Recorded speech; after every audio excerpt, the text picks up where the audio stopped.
ETF index mutual funds నేర్చుకుని stock మార్కెట్లో రాణించాలనుకుంటున్నారా? వెంటనే ఈ నెంబర్కి కాల్ చేయండి.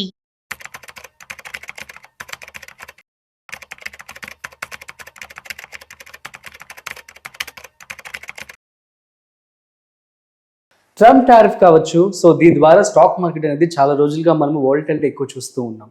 ఇక లాస్ట్ వీక్ చూస్తున్నట్లయితే కంపేర్ టు అదర్ వీక్స్ ఇంకొంచెం తగ్గిందనే చెప్పుకోవచ్చు. అసలు అయినా మార్కెట్ ఎలా ఉంది, స్టాక్ మార్కెట్ అప్డేట్స్ ఏ వీక్ కావచ్చు అండ్ నెక్స్ట్ వీక్ ఎలా ఉండబోతుంది, దీనికి సంబంధించినటువంటి పూర్తి సమాచారం ఇవాళ మనతో చెప్పడానికి స్టాక్ మార్కెట్ అనలిస్ట్ శ్రీరామచంద్రమూర్తి గారు మనతో ఉన్నారు. సో వారి మాటల్లో మరింత సమాచారం అడిగి తెలుసుకుందాం. హాయ్, హలో, నమస్తే, వెల్కమ్ టు సుమన్ టీవీ. నేను మీ Rajeev Pasupuleti. So let start. Hi sir, నమస్తే. నమస్తే అండి సార్, ఎలా ఉన్నారు? ఫైన్ సార్, బాగున్నాం. ఓకే, సో ట్రంప్ టారిఫ్ ఇబ్బంది పెట్టిందని చెప్పి అనుకోవచ్చా సార్? అసలు ఎలా ఉంది last week market and next week ఎలా ఉండబోతుంది? ఇబ్బంది అయితే ట్రంప్ టారిఫ్ ముందు నుంచే కూడా ఎక్స్పెక్టేషన్ మార్కెట్ ఎక్స్పెక్ట్ చేసింది.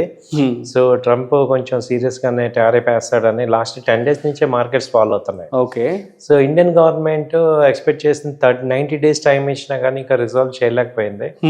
So due to various reasons. But దాని ఎఫెక్ట్ ఇవాళ ఏంటంటే మార్కెట్ మీద గట్టిగానే పడింది. ఓకే, సో దాని ఎఫెక్ట్ ఏమైందంటే ఇప్పుడు 24,565 దగ్గర నిఫ్టీ క్లోజ్ అయింది. దాదాపు ఈ నిన్న ఒకరోజు 200 points డౌన్. మామూలుగా చూసుకుంటే 25,300 హై నుంచి ఇప్పుడు ఫాల్ అయింది. సో దాంతో కంపేర్ చేస్తే మీకు దాదాపు 700 points డౌన్ అయింది. ఓకే, అలాగే బ్యాంక్ నిఫ్టీ తీసుకుంటే 55,600 ప్రెసెంట్ రేంజ్ లో ఉంది.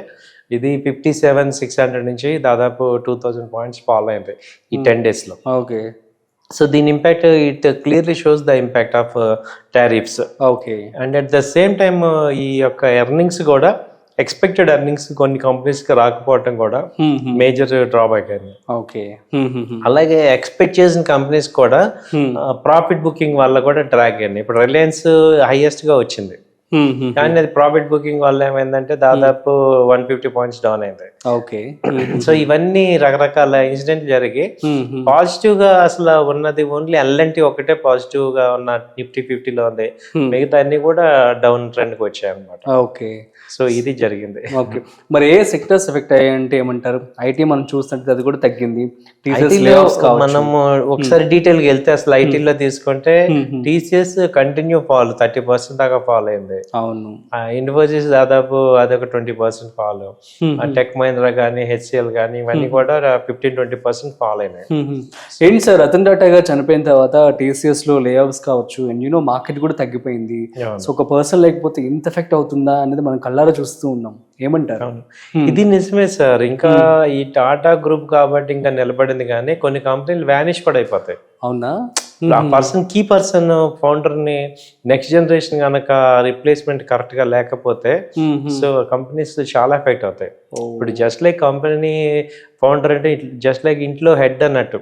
ఇప్పుడు మన ఇంట్లో హెడ్ చనిపోతే ఎంత ఎఫెక్ట్ అవుతుందో కంపెనీ కూడా అంతే సైకలాజికల్ ఎఫెక్ట్ అవుతుంది. ఓకే, సో అదే నా దీని మీద ఒక వీడియో సెపరేట్ గా కూడా చేద్దాం అనుకోండి. అసలు ఐటీ ఈ టాటా కంపెనీస్ మీద ఎలా ఉంటుంది, ఎలా జరిగింది అదంతా 1 minute లో మాట్లాడే కన్నా డీటెయిల్ గా మాట్లాడదాం.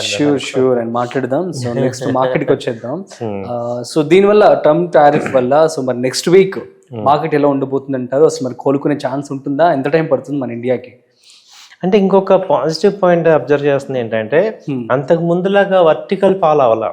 ఓకే, ఇప్పుడు అంతకు ముందు ఇప్పుడు 3 months 4 months బ్యాక్ విపరీతమైన నెగిటివ్ వచ్చాయి. బట్ ఇప్పుడు ఏంటంటే డైజెస్ట్ అయింది మార్కెట్, కొంచెం ఒరిజినల్ గా సస్టైన్ అవుతుంది.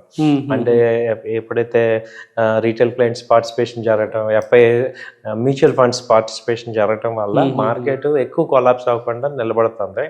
బట్ ఎక్స్పెక్టేషన్ ఏంటంటే యాజ్ ఎల్ యాజ్ పాసిబుల్ దీని మీద ఒక రిజాల్వ్ అయితే అవుతుంది. ఓకే, అంటే ఇప్పుడు ఇదే 1st August లో వచ్చింది కాబట్టి వీళ్ళు కూడా అంత ఎక్స్పెక్ట్ చేయాలి ఇండియా మీద పడుతుందా అని. సో యాక్చువల్గా 3% ఉండే టారిఫ్ ఇప్పుడు 25% అయింది. ఓకే, దీనికి అడిషనల్ గా ఏంటంటే రష్యా ఆయిల్ కనుక కొంటే ఇంకా పేస్తామని చెప్తున్నాడు పనిష్మెంట్. సో దాంతో ఫస్ట్ రష్యా ఆయిల్ కొనటం ఆపాలి, మళ్ళీ వీళ్ళతో ఎందుకంటే ట్రేడ్ డీల్ జరగాలి, ఇవన్నీ కూడా ఈ 15-20 డేస్లో ఉంది కాబట్టి వన్స్ ఇది మెటీరియలైజ్ అయ్యేంత వరకు కొంచెం నెగిటివ్ ఉండొచ్చు. కాబట్టి ఇన్వెస్టర్స్ అందరికి ఏం చెప్పేది ఏంటంటే ఆల్రెడీ ఇన్వెస్ట్ చేసిన వాళ్ళందరూ కూడా మీరు పుట్ ఆప్షన్స్ తీసుకొని హెడ్జింగ్ పెట్టుకోండి. Okay, positions above 5 lakhs 10 lakhs ఉన్న పోర్ట్ఫోలియోస్ బ్లీడ్ అవ్వకుండా మనం ఏంటంటే ముందు జాగ్రత్తగా పుట్ ఆప్షన్స్ పెట్టుకోవడం. ఎందుకంటే ఇది న్యూస్ బేస్డ్ ఈవెంట్ కాబట్టి ఎప్పుడు రిజల్ట్ వద్దో తెలియదు. కాబట్టి మనం కొంచెం అలర్ట్ గా జాగ్రత్తగా ఉండాల్సిన టైం. ఓకే, సో మరి సెక్టర్ సంబంధించి ఇన్వెస్ట్మెంట్ చేసే వాళ్ళకి థిమాటిక్ లో పెట్టమంటారా, ఏ సెక్టార్స్ లో పెట్టమంటారు? సో ఫార్మా కొంచెం బాగుంది అని చెప్పి అంటూ ఉన్నాము. సో ఈ వీక్ లో ఎవరైనా పెట్టుబడి పెట్టాలి అనుకుంటే వాళ్ళకి ఏం సజెస్ట్ చేస్తారు? మల్టీ అసెట్ లో పెట్టుకోవచ్చు సార్ సెక్టర్ అంటే. ఎందుకంటే ఫార్మా కూడా ఎఫెక్ట్ అవుతుంది, ఎంత ఎఫెక్ట్ అవుతుంది దాని మ్యాగ్నిట్యూడ్ ఏంటో అర్థం కావట్లేదు. కాబట్టి ఏంటంటే మల్టీ అసెట్ అంటే గోల్డ్, ఈ మెటల్స్ వీటిల్లో కూడా ఉండే సెక్టర్ లో పెట్టుకోండి. ఎందుకంటే గోల్డ్ పెరుగుతుంది ఇప్పుడు ఇలాంటి సిచ్యుయేషన్ లో. అవును. సో అలాగే సిల్వర్ పెరుగుతుంది. ఇప్పుడు స్టాక్స్ పడుతున్నప్పుడు అలా మల్టీ సెక్టర్ కానీ లేకపోతే ఏంటంటే వీళ్ళంతటా వీళ్ళే డిసైడ్ చేసే సెక్టర్స్ ఉంటాయి కదా, దాన్ని మల్టీ అసెట్ సెక్టర్లు పెట్టుకోవచ్చు. థీమాటిక్ కన్నా కూడా ఇంకొంచెం వెయిట్ చేసి ఇంకా అండర్ వాల్యూ వచ్చినప్పుడు పెట్టుకోవాలి. ఓకే, నెక్స్ట్ వీక్ ఎలా ఉండొచ్చు అంటారు మార్కెట్? నెక్స్ట్ వీక్ కూడా కొంచెం ఇదే లెవెల్ కంటిన్యూ అవుతుంది. ఓకే, సో కాకపోతే విపరీతమైన అంటే టువర్డ్స్ డౌన్ సైడ్ ఉంటుంది.